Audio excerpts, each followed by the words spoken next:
जो शख्स इस बार एक पहला बयान देते हैं कि उज्जवल निकम देशद्रोही है, जिनको शहादत मिली हमारे पुलिस ऑफिसर करकरी जी की, वो कसाब या अबू इस्माइल की गोली से नहीं मरे, लेकिन कोई आरएसएस के बंदे ने उनको मार डाला। उसके बाद उन्होंने कहा कि मैं एक police officer, retired police officer ने एक किताब लिखी, उसके आधार पर वो कह रहे हैं। यानी इसका मतलब है आप जो जिनको करकरी जी की इंसल्ट नहीं तो तोहिम कर रहे हैं। अगर भाई आप उस वक्त तो आपका राज था ना, पर मिर्ची में मेरी उम्मीदवारी घोषित होने के बाद आपको ये नया शोध लग गया, मिर्ची लग गई। सिर्फ तुम्हें प्रोपोगंडा करना है, और वो भी गोबेल्स प्रोपोगंडा। उससे निकम की कोई बदनामी नहीं होती है।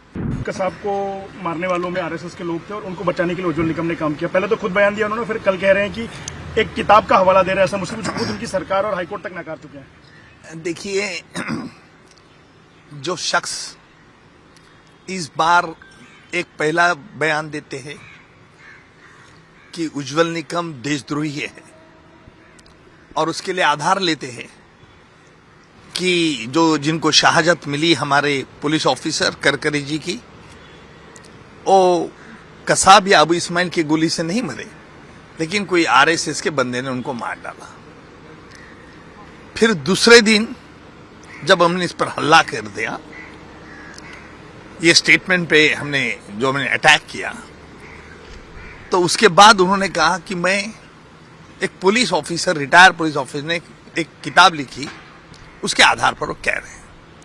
मुझे दुख इस बात का है कि अपोजिशन लीडर जिसको पूरी मालूमात नहीं, कई किताब जो सच मान के चलता है, उसके आधार पर बेबुनियाद आरोप करना, यानी इसका मतलब है आप जो जिनको करकरी जी की इंसल्ट नहीं तो तोहिम कर रहे हैं। सर, ये खुद भी उस समय मंत्री थे जब ये पूरी घटना हुई थी, और उसके बाद जब बाकी जांच रिपोर्ट आई थी और ये किताब आई थी, तब सरकार ने उस रिपोर्ट को नकारा था। बॉम्बे हाईकोर्ट में भी इस किताब का हवाला दिया, हाईकोर्ट ने भी नकारा था। तो खुद मंत्री रहते हुए क्या इनको पता नहीं लगा उस समय? नहीं, पता लगना न लगना ये बात अलग है। हम जुडिशियल फाइंडिंग देखें। जुडिशियल फाइंडिंग क्या है कि कसाब ने इकबाली बयान में कह दिया है कि मैं और मेरा दोस्त कामा हॉस्पिटल के बाहर आ रहे थे, तब हमको एक पुलिस जीप दिखी, हमने फायरिंग शुरू कर दिया, उसमें 3 पुलिस ऑफिसर मारे गए, उनकी डेड बॉडीज हमने पीछे डाल दी और हम जीप लेके गए। और ये पूरा वाकया देखने वाला जो चश्मदीद गवाह थे, उसे हमने एग्जामिन किया। वो कोई पुलिस वाला नहीं था, एक ड्राइवर था जो गाड़ी रिवर्स ले रहा था, उसने चश्मदीद गवाह लिए। नंबर 3, तीसरा पुलिस जो गाड़ी में था, वो जीप में जो करकरी जी के साथ चल रहा था, साड़ेसकर के साथ जगह था, उसका भी बयान हुआ। अगर भाई आप उस वक्त तो आपका राज था ना, पर मिर्ची में मेरी उम्मीदवारी घोषित होने के बाद आपको ये नया शोध लग गया, मिर्ची लग गई। अरे भाई, कहाँ क्या आरोप कर रहे हैं? पाकिस्तान क्या कहेगा? अब तक पाकिस्तान ने कभी नकारा नहीं है कि करकरी और 3 पुलिस ऑफिसर जिनको शहादत मिली वो मानते हैं, क्योंकि हमने जुडिशियल प्रूफ दिया है। लेकिन हमारे जनाब सिर्फ राजनीति सियासी कर रहे हैं।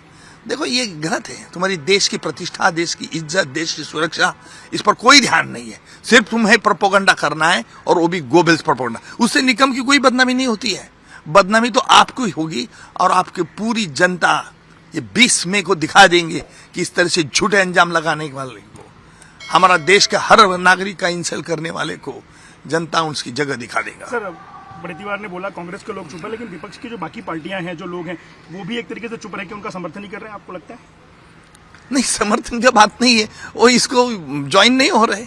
इसका मतलब तू अकेला कुछ भी बक, इसका मतलब यही है, वो नहीं आना चाहते। हम तो राह देख रहे हैं, और कितने ऐसे झूठे अंजाम फिर देखेंगे हम क्या करना है। हमारे पास भी बहुत सारे ऐसे high explosive material, will explore it at appropriate time.